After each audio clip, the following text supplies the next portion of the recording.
Hey guys, it's Raythe here. For those of you who don't know me, I'm the author of Everdark. Every week, I get together with the Everdark cast and we talk about things related to vampires, voice acting, and life.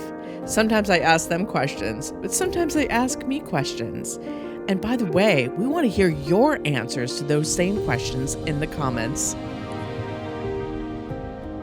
Daemon was convinced Julian was going to die from his blood, like every other fledgling, as we talked about. Yet Julian doesn't seem to be going to that sweet goodnight. And as we know, Julian has wanted to expose and bring vampires to justice with the death of his parents. But now Julian needs help. And Daemon realizes that he's created a fledgling and left him alone in the world. This isn't an auspicious beginning for a relationship. And yet, knowing the two characters like you guys do, Edward and Adam, what do you think about them? We'll bring the two of them together. We've talked a lot about how they're similar, but just, why do you think these people coming from two poles of, I don't want to be with you, will suddenly be, I can't be with anyone else? Edward, I'll let you go first. Youth before beauty.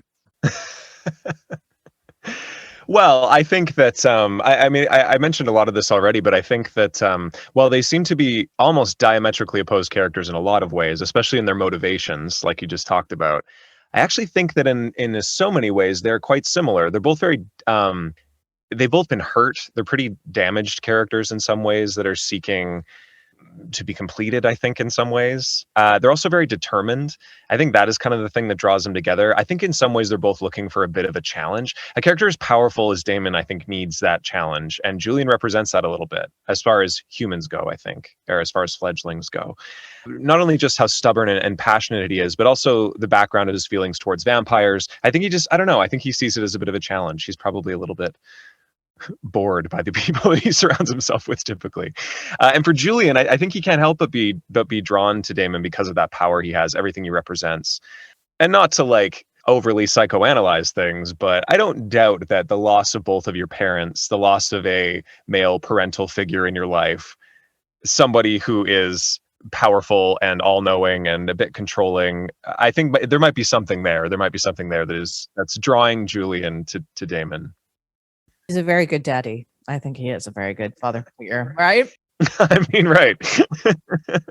I mean, there is that for sure. And I think that when you point out the fact that Julian will not just bend the knee, and I don't know that, and Edward, I'm sure you have thoughts on this, but I think that that's good for Daemon, that Julian will not just bend the knee and keeps telling him no, you might be a king, but you're not my king, at least not yet.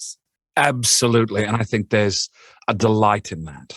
I think that Daemon's been surrounded by sycophants and worshippers and people who want to get in his ear. And so having someone who will speak honestly, and I think that for me, I think it is about that. It's someone who is willing to treat Daemon as an equal, not as a king, not as a god, not as a master, but as an equal. And I've always been interested in that notion that Daemon is the first.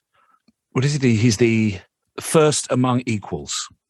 But I think Orwell spoke very eloquently about that notion that all animals are equal, but some are more equal. So I think there's that element that for the first time, Daemon has met a creature that has the courage to treat him thus.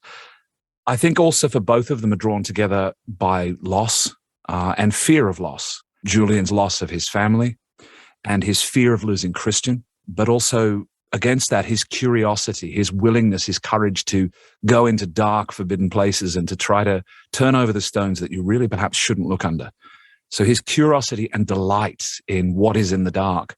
And I think it is that curiosity and delight that awakens something new in Daemon, who has been sleeping for so long, who chose to sleep rather than continue on. And I think there are reasons for that, but we don't want to spoiler that. Oh, I was just going to say that Julian and Daemon are, when you mentioned that they both suffer from loss, you're right, and the fear of further loss. I mean, they both have really had things wrenched from them that cannot be replaced, seemingly, and now they have each other, and they have to hold on to that. But I think one of the things in romance that actually is problematic in a lot of romance stuff is where you have one person who's so dominant and one person who's so submissive, and that can be fun to read and fun to write. It's not fun in real life, but I never wanted to fall into that trap with Daemon and Julian.